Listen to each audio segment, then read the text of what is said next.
Bonjour à tous. Les mystères de l'amour ont arrêté leur diffusion durant mes grandes vacances comme à leur habitude. Alors, en attendant de retrouver la suite des épisodes à la rentrée, je vous propose de vous faire le résumé en images de tout ce qui s'est passé durant la saison précédente.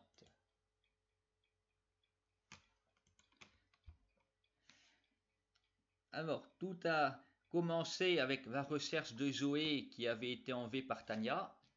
Nicolas a réussi à la manipuler et à récupérer sa fille, mais il s'est attiré tout l'amour de cette femme quelque peu dérangée, qui va hypnotiser pour coucher avec lui devant Ingrid, qui va retomber en enfance. Et le grand événement aussi de ce début de saison, ça aura été le mariage de Christian et Fanny. Bon, David Parsky va encore et toujours intriguer pour empêcher ça, avec Christian qui se retrouve en prison. Mais ces sbires ont fini par se retourner contre lui et le mariage a eu lieu. Une bien belle cérémonie avec beaucoup de monde de présents. Et depuis, David Parsky, on n'en entend plus parler. Bon, Fanny a sans doute réussi à se débarrasser de lui, mais il ne revient pas à la charge.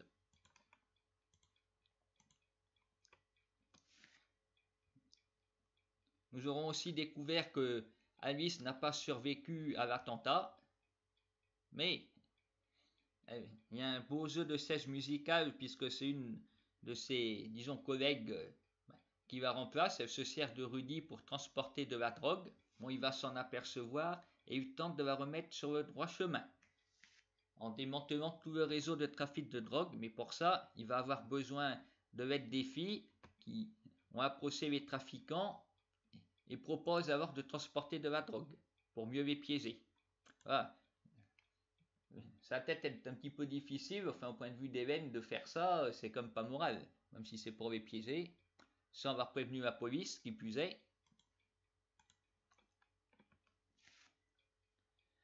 Bon, Arnaud, lui, il a été renversé, mais il va préparer la riposte. Et Bénédicte, elle s'est rendue sur place pour le soutenir. Par contre, elle s'est pas rendue compte du tout que Paul jouait double jeu. Non, les épisodes ont vraiment stagné là-dessus. Des coups de téléphone, et puis c'est coupé avant que Arnaud dise que Paul l'a trahi. Bon, finalement, il va se ranger du côté d'Aurélie et aider à sauver le prince Arnaud. Après, il va quitter Aurélie, il va tromper, enfin voilà. Une disparition là aussi du personnage, un petit peu bizarre.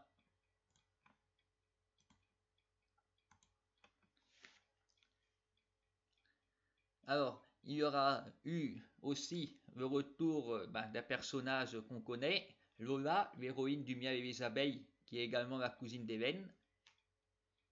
Elle est revenue, mais pas vraiment par hasard, parce qu'elle enquête sur Peter, et lui apprend qu'il a un fils, et qu'ils doivent sauver le monde en faisant un rituel malgré l'intervention d'une secte maléfique.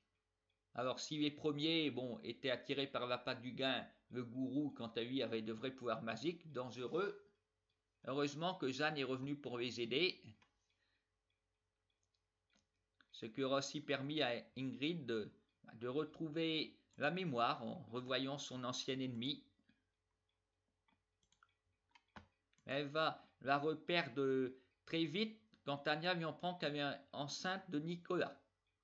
Alors après, Ingrid reprend son nom d'Émilie, et elle devient croyante, elle passe son temps à prier Dieu, à être choquée de tout.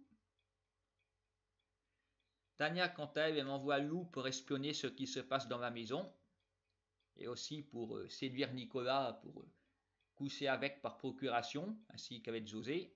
Mais elle va se rendre compte que ce qu'elle fait est mal. Après toute cette affaire, elle va sortir avec Nikki, que Léa vient de quitter.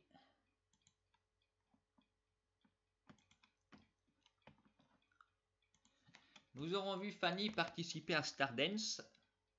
Ben oui, puisque il fallait bien trouver une solution. Son interprète Elsa Esnou, participant à Danse avec les stars, était moins disponible pour les tournages. Alors voilà, c'était l'occasion de la filmer, s'entraîner et puis de diffuser ça dans mes épisodes. Surtout que c'était pas si mauvaise affaire pour elle, puisque contrairement à la réalité, dans la série, c'est elle qui a remporté l'émission. Bravo Fanny. C'est mérité d'ailleurs. Je pense que nous étions tous devant à regarder ses prestations, être son partenaire Anthony, qui va tomber amoureux d'elle et puis qui tentera de se suicider parce que elle ne veut pas de lui. Après, connaissant José, il nous aura encore fait du grand n'importe quoi qui lui ressemble. Puisque après avoir découvert les infidélités de Béatrice et avoir des doutes sur sa paternité, il veut la remplacer par Émilie.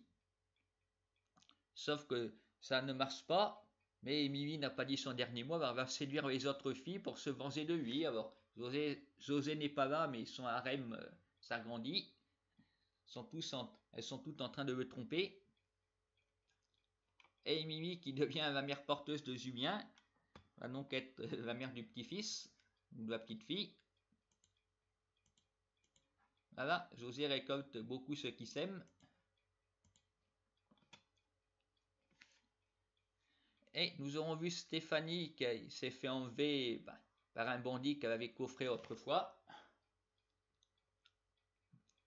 Jeanne et Hélène vont enquêter pour la retrouver.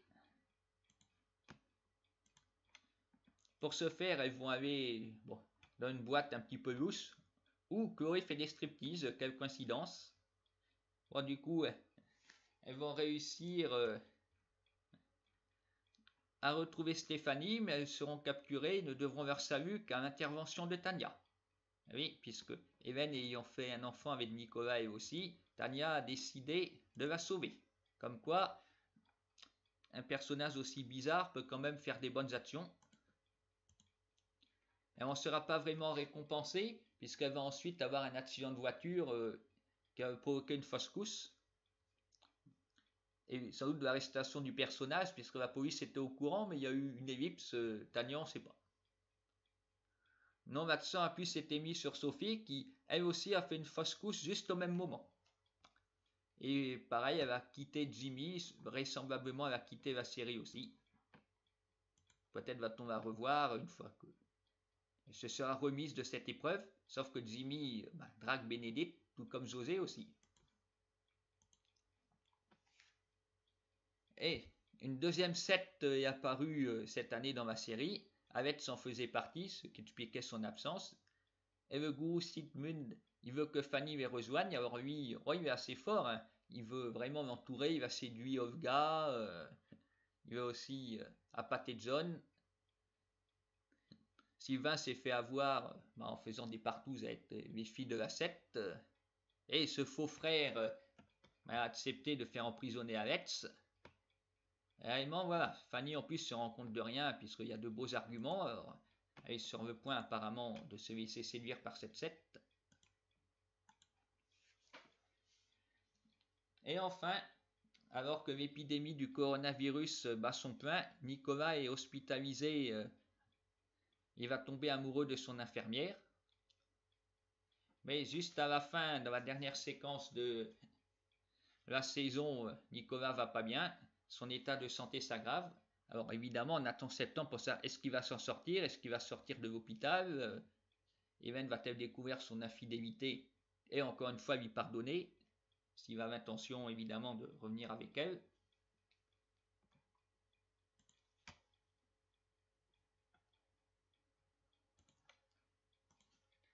Et oui, les épisodes ont traité le coronavirus, le fléau du monde contemporain.